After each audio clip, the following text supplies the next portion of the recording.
Hey there everyone, and welcome back to Europe in Detail. And it's all very exciting because in this episode I'm going to announce where we are going next.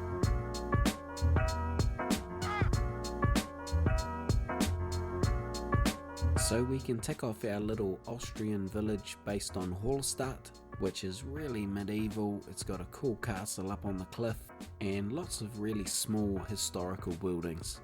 And now we can also tick off our Italian coast based on Cinque Terre, this beautiful little coastal Italian town that's now become a real tourist trap and connects with 5 other little villages that are similar in architecture and layout in real life. But what I really love about this town is the fact that it's basically pedestrian only and it's very close knit. It makes it very intimate, and if I was to look at this town objectively, I would say that the more I focus on a specific country or genre, the better they look. I think we're getting better here with these towns, so I'm really excited to push on to this next place that I'm going to announce right now.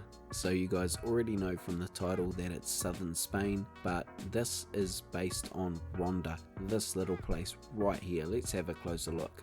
So the first thing you might notice by looking at this Google Earth shot here is that it's very much inland, and my version of it is sort of on the coast, so that's a big difference straight away. So we can also see here that compared to say Borgovino, it's a lot more car friendly, but we also have very dense buildings and whatnot within these blocks.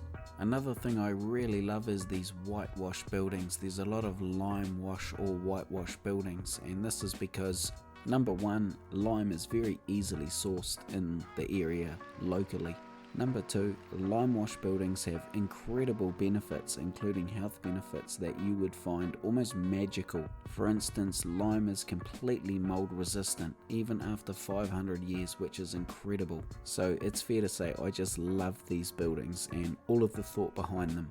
But the absolute crowning glory of this town is the Ponte Nevo, this bridge here. It is absolutely fantastic. And also this accompanying cliff, which I was really excited to try and build within City Skylines. So I didn't want that cliff within game to fall directly into the sea, so I want to terraform out a bit of land here so that I can make it look a little bit more like Ronda. Now it's worth noting at this point that I'm not following Ronda 100%. I love the cliff, I love the Ponte Nevo bridge, and I love all that architecture and the layout, but I'm not following it 100%. We're going to definitely put our own spin on this.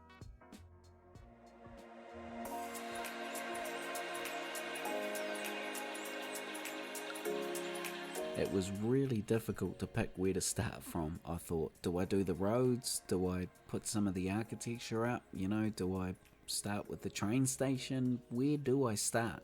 But I figured the terrain would be a great start, and this big cliff, I was itching to do this. You know me, you guys, you know I love my nature detailing, and this cliff, I just couldn't wait, so why wait? I'm doing it right now. So my plan here is to use the bigger terraforming brush and get a basic outline of this cliff, or where I want it to run. There's also a big valley that comes through here. Obviously, after looking at Ronda, you can see it cut right through, which is where the Ponte Nevo bridge is, so I need to be cautious and conscious of that as well. So I really don't go any further at this point than just that basic outline of the cliff, because we come back and we use a whole lot of different props and a whole lot of different things to really make it detailed and bring it to life. So I think naturally the next thing to do was to bring these highways in, or bring them in so I could bring some traffic into the city. I'm gonna need people around to test intersections and buildings and things like this. And I don't want too much traffic passing through this town, so I'm just going to connect up the one exit. And I'll try and follow the natural terrain here and through a valley and right up to where we've got our Ronda type town.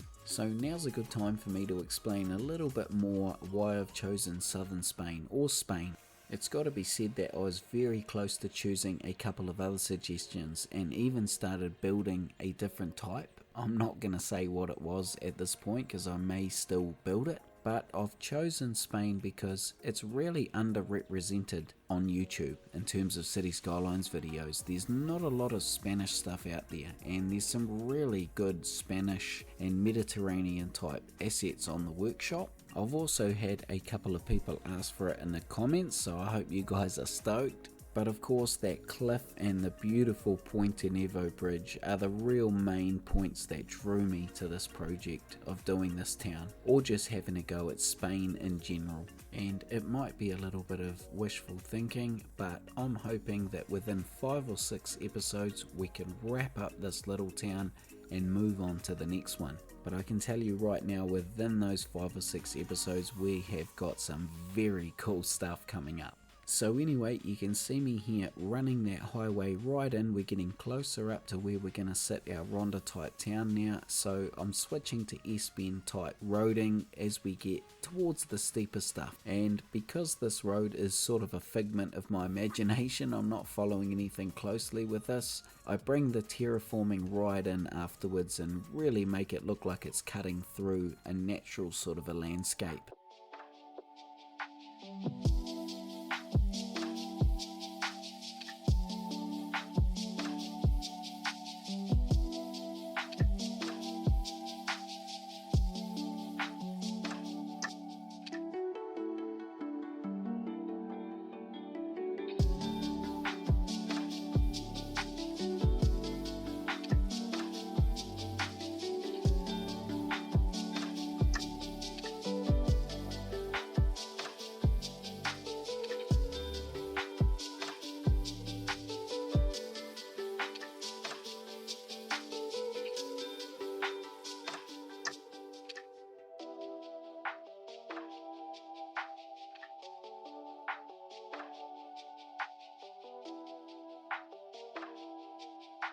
In terms of the road layout, I want to keep it looking as organic as I can, and I'm not copying Ronda's roads absolutely like for like here like I've explained, but I am using them heavily as an influence here. I don't know much about Spain, I've never been there, I've never really done any research around anything to do with Spain and their cities and their architecture, so this is all really new to me, and I'm not afraid to admit that. I'm going on this journey with you guys. But because of that, I need to pay close attention to Google Earth here, especially in Ronda here. So that's why I've tried to follow their roads with these ones here. And these might appear flat and pretty simple, but they're not. There's actually a fair bit of elevation in the city, and these roads will get changed around somewhat as we build. I also want to introduce some pedestrian paths that cut through some of the larger blocks, but we don't really dive into this too much until the next episode.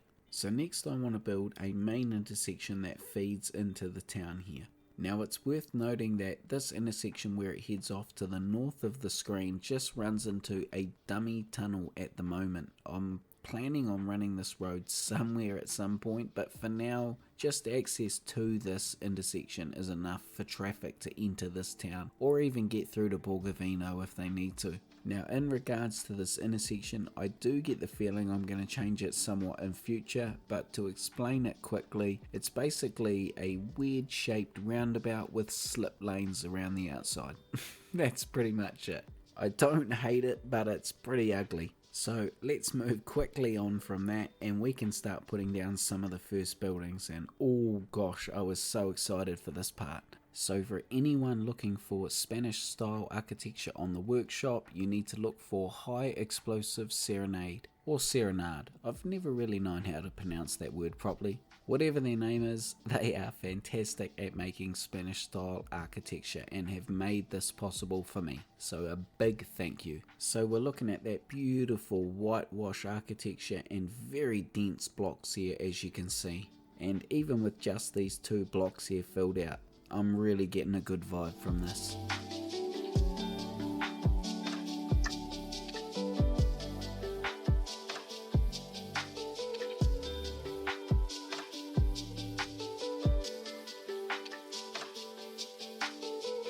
I probably should have mentioned that I put those buildings down just to get the town flowing. I want to see if that intersection was working properly, and some of the things I'm going to put in very shortly, I need to have people in the town to make sure they work properly. So that was the idea with jumping the gun a little with those buildings. And that leads me to where we're going now. I've had a lot of people try and come in from Borgovino rather than up the new highway, and as it stands at the moment, there's really no connection for them. So I've decided to run a road that comes in here. Now the citizens initially are going to use this to enter the new town based on Ronda from Borgovino, but eventually I want to have quite a few different modes of transportation going to and from these little towns, and hopefully there's less reliance on the road when that time comes. But nevertheless, while the road has to go in and there's reliance on it, I want to make it look at least beautiful and a part of this coastline. So the easy thing to do here would be to run it right across the coast, right as close as I could to the water, but because I've already got my train line running there, and I have no regrets in regards to that because the train line should have priority, we're going to run this road a little bit more inland, which means we have to go around some pretty gnarly terrain. And there's one part here in particular where it has to swerve around a little bit of a valley that you can see here and enter in a tunnel on the far side. And where it enters in this tunnel, I'm going to have it meet all the way up with the tunnel that we put in earlier, and this will take us all the way into our southern Spain style town.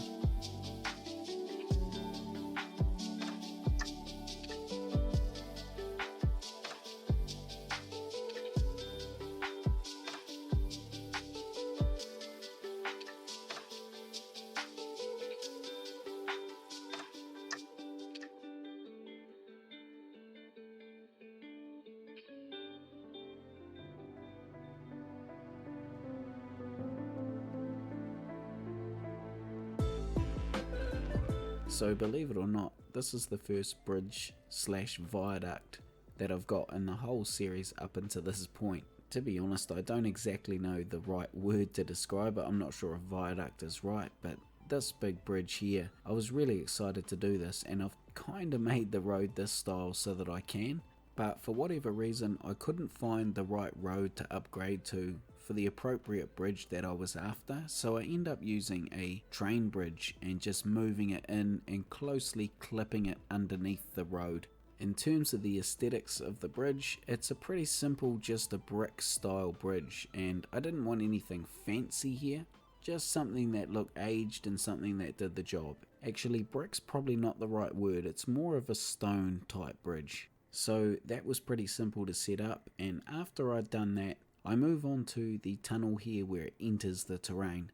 Now, I didn't really have any vision in mind for this, which I know doesn't do me any favours. It means that I bum around going through all my props going, does this look good, does this look good, instead of knowing exactly what I want to do, and because of that it took me ages to figure out what to do here. But eventually I want to make it look like there's just land over it, what they call a green tunnel. And as simple as that sounds, it was actually a lot more difficult than making anything out of stone or concrete.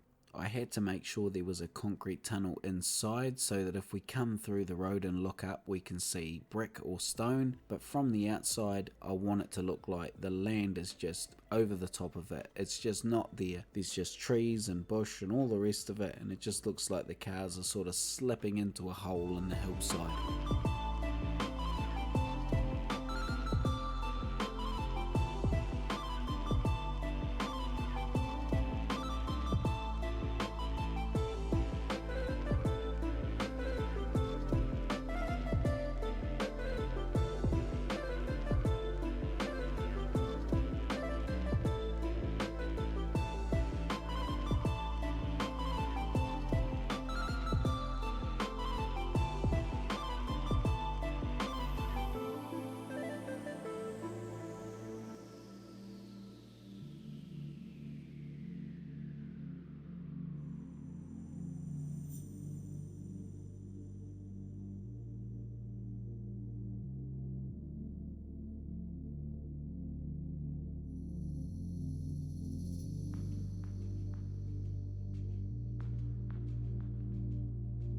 I just couldn't wait to get into detailing this cliff, and the first thing I did was jump onto Steam and try and find some appropriate rocks that I could use, even if they had to be PO'd, to make this cliff possible. So my go-to for rocks was Vecchio Cristo and Grey Flame, and they done the job. Of course they had the rocks I needed. They got rocks for every occasion, just a couple of regular rock stars, and these ones you see me putting in here, initially I actually change. I'm not happy with the colour of these. I go for a more Adrid type colour, or a more browny yellowy type, you know, that really bright looking rock in the sun that reminds you of the Mediterranean coast. It's very different from Italy where we were before, but also, as far as I'm concerned, very important to get right. So eventually I changed to these Grey Flame rocks that are a more appropriate colour, and the texture is a 2K texture, which means they look really realistic, and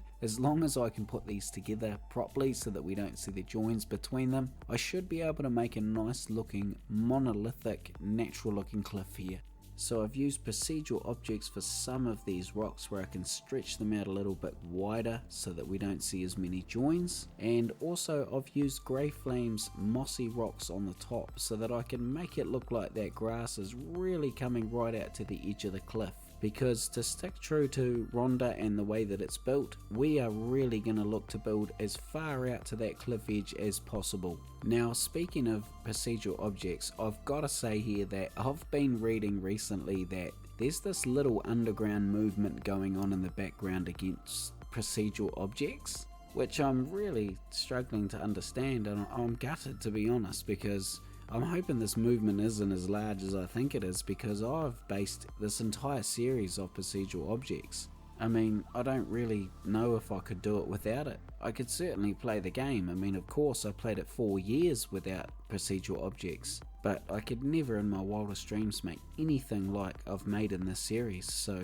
yeah, I'm a little bit upset, and I hope there isn't people that are turned off my series because I use that mod. That'd be crazy. Yes, I do realise that not everyone can use the mods, but there's enough wicked YouTube creators out there that cover the vanilla stuff, I would have thought. But anyway, I would love to know your guys' thoughts on that. Like, seriously, I would love to know your guys' thoughts on the whole procedural objects thing against, you know, vanilla and all of that sort of thing. Is there a point to be made that it's taken away from the actual functionality of the game, or is there more to it than that? Or is there a better way to use it? I don't know. You guys tell me.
We may not have completed too much of the town so far, but I'm really stoked with what we've got here. It's got some pretty clear Spanish vibes to it. These buildings look fantastic. I think I've captured the density of these blocks pretty well, but I have to say it is the cliff that I am the most happy with. I'm really pleased with how natural it looks considering it's mostly props, and I'm really looking forward to seeing what it looks like when we build right up to the edge of it. So I hope you guys are excited as I am about southern Spain, and in the next episode we build the Puente Nevo bridge, which is really exciting and it comes out great. So I hope to see you there for that episode, guys. So take care of yourselves, guys, look after each other, and I will see you on the next episode of Europe in Detail.